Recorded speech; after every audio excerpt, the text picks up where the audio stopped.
Hello friends, welcome to Anitha tasty corner Tamil. இன்னைக்கு நம்ம சேனல்ல சப்பாத்தி பூரிக்கு வச்சு சாப்பிட்ற மாதிரி சைட் டிஷ் ரெசிபி எப்படி செய்யறதுன்னு பார்க்கலாம். 10 நிமிஷத்துல செஞ்சு முடிச்சிடலாம். டேஸ்ட் ரொம்பவே சூப்பரா இருக்கும். இப்ப வாங்க எப்படி செய்யறதுன்னு பார்க்கலாம். அதுக்கு முன்னாடி நம்ம சேனலை சப்ஸ்கிரைப் பண்ணாம பாக்குறீங்க அப்படின்னா மறந்துடாம சப்ஸ்கிரைப் பண்ணிக்கோங்க. இது போல சப்பாத்திக்கு பூரிக்கு சைட் டிஷ் ரெசிபி நம்ம சேனல்ல ஆல்ரெடி நிறைய அப்லோட் பண்ணியிருக்கேன். நான் டிஸ்கிரிப்ஷன் பாக்ஸ்ல லிங்க் தரேன், செக் பண்ணி பாருங்க. உங்களுக்கு ரொம்பவே யூஸ்ஃபுல்லா இருக்கும். இப்ப வாங்க வீடியோக்குள்ள போலாம். இங்க வந்து பாத்தீங்கன்னா 4 உருளைக்கிழங்கு, பெரிய சைஸ் உருளைக்கிழங்கு வேக வச்சு தோல் உரிச்சு வச்சிருக்கேன். இத வந்து ஒரு ஸ்பூனை வச்சு நல்லா மசிச்சுக்கோங்க. உருளைக்கிழங்கு வந்து ஒன்னும் பாதியமா பெருசா இல்லாம நல்லா உதிரி உதிரியா மசிச்சுக்கோங்க. இப்ப பாருங்க, இந்த மாதிரி மசிச்சுக்கணும். இப்படி மசிச்சாதான் இந்த கிரேவிக்கு ரொம்ப சூப்பரா இருக்கும். இப்ப இது ஓரத்துல இருக்கணும், நம்ம கிரேவி செய்ய ஸ்டார்ட் பண்ணிடலாம். எண்ணெய் 3 டேபிள் ஸ்பூன் சேர்த்துக்கோங்க. எண்ணெய் நல்லா சூடானதும் 3 பட்டை, 3 கிராம்பு, 3 ஏலக்காய், கொஞ்சமா கல்பாசி, 2 மராத்தி மொக்கு, 2 பிரிஞ்சி இலை சேர்த்து பொரிய விடுங்க. 1/2 டீஸ்பூன் சோம்பு, 1/2 டீஸ்பூன் சீரகம் சேர்த்து பொரிய விடுங்க. 1/4 டீஸ்பூன் பெருங்காயத்தூள் சேர்த்துக்கோங்க. 2 பொடியா நறுக்கி வச்ச பச்சை மிளகாய், 3 பொடியா நறுக்கி வச்ச வெங்காயம் சேர்த்துக்கோங்க. மீடியம் சைஸ் வெங்காயம். இது எல்லாத்தையுமே சேர்த்துட்டு இப்போ இதை நல்லா வதக்கிக்கலாம். வெங்காயம் வந்து நல்ல கலர் மாதிரி வரணும். வெங்காயம் நல்லா சுருங்கி ப்ரௌன் கலர் ஆகணும். அது வரைக்கும் நல்லா வதக்கிக்கோங்க.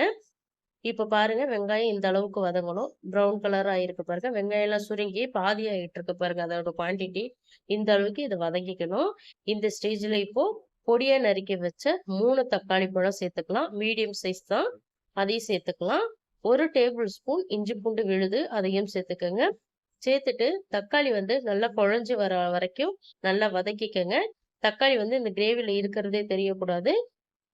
இப்ப பாருங்க, இந்த அளவுக்கு தக்காளி பழம் மசிஞ்சு வரணும். தக்காளி இருக்கிறதே தெரியல பாருங்க, நல்லா குழஞ்சிருச்சு பாருங்க. இது வரைக்கும் நல்லா வதக்கிக்கணும். இந்த ஸ்டேஜ்ல 1/4 டீஸ்பூன் மஞ்சள் தூள், 2 டீஸ்பூன் தனி மிளகாய் தூள், 3 டீஸ்பூன் மல்லித்தூள் சேர்த்துக்கங்க. 1 teaspoon garam masala, 1 teaspoon sugar சேர்த்துக்கங்க. 1 டீஸ்பூன் கசூரி மேத்தி. இது எல்லாத்தையுமே சேர்த்துட்டு லைட்டா ஒரு தடவை மிக்ஸ் பண்ணி விட்டுக்கோங்க. மிக்ஸ் பண்ணினதுக்கு அப்புறம் தண்ணி வந்து 3 கப் அளவுக்கு தண்ணி சேர்த்துக்கோங்க. மெஷர்மெண்ட் கப்பால 3 கப் சேர்த்துக்கோங்க. நான் எடுத்திருக்கிற உருளைக்கிழங்குக்கு இந்த தண்ணியோட அளவு கரெக்டா இருக்கும். நீங்க எந்த அளவுக்கு உருளைக்கிழங்கு எடுக்கிறீங்களோ அதுக்கு தகுந்த மாதிரி கூடவோ குறைச்சோ தண்ணி சேர்த்துக்கோங்க. இப்ப இது வந்து கொதிக்க ஆரம்பிக்கட்டும். இப்ப பாருங்க, இந்த கிரேவி வந்து கொதிக்க ஸ்டார்ட் ஆயிடுச்சு. இந்த ஸ்டேஜ்ல மசிச்சு வச்சிருக்கிற உருளைக்கிழங்கு இதுல சேர்த்துக்கலாம். உருளைக்கிழங்கு எல்லாத்தையுமே சேர்த்துட்டு மறுபடியும் இதை லைட்டா மிக்ஸ் பண்ணி விட்டுக்கோங்க. கட்டி இல்லாம நல்லா கலந்து விட்டுக்கோங்க. உருளைக்கிழங்க நம்ம மேஷ் பண்ணி அப்படியே மொத்தமா சேர்த்துருக்கிறதுனால அங்கங்க கட்டியா இருக்கும். அதனால நல்லா மிக்ஸ் பண்ணிக்கோங்க. மிக்ஸ் பண்ணி விட்டதுக்கு அப்புறம் இந்த ரெசிபிக்கு தேவையான அளவு உப்பு சேர்த்துக்கோங்க.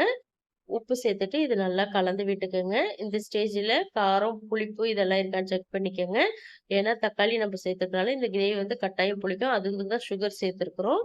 அதனால புளிப்பை பேலன்ஸ் பண்ணி கொடுக்கும். இப்போ மூடி போட்டு ஒரு 10 நிமிஷத்துக்கு மீடியம் ஃப்ளேம்ல குக் பண்ணுங்க. 10 நிமிஷத்துக்கு அப்புறம் ஓப்பன் பண்ணி பார்த்தீங்க அப்படின்னா மசாலோட பச்சை வாசனை எல்லாம் போய் எண்ணெயெல்லாம் பிரிஞ்சு குக் ஆகியிருக்கும். இப்போ பாருங்க, எண்ணெயெல்லாம் பிரிஞ்சு நல்லா குக் ஆகிருக்கு பாருங்க. இதுதான் கன்சிஸ்டன்சி. இந்த கன்சிஸ்டன்சில தான் இந்த கிரேவி இருக்கணும்.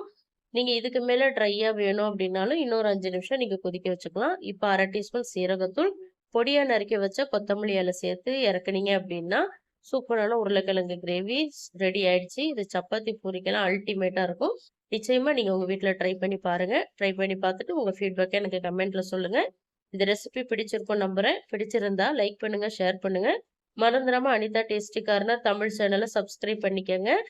தேங்க்ஸ் ஃபார் வாட்சிங் ஃப்ரெண்ட்ஸ். நாளைக்கு இன்னொரு வீடியோல சந்திக்கலாம்.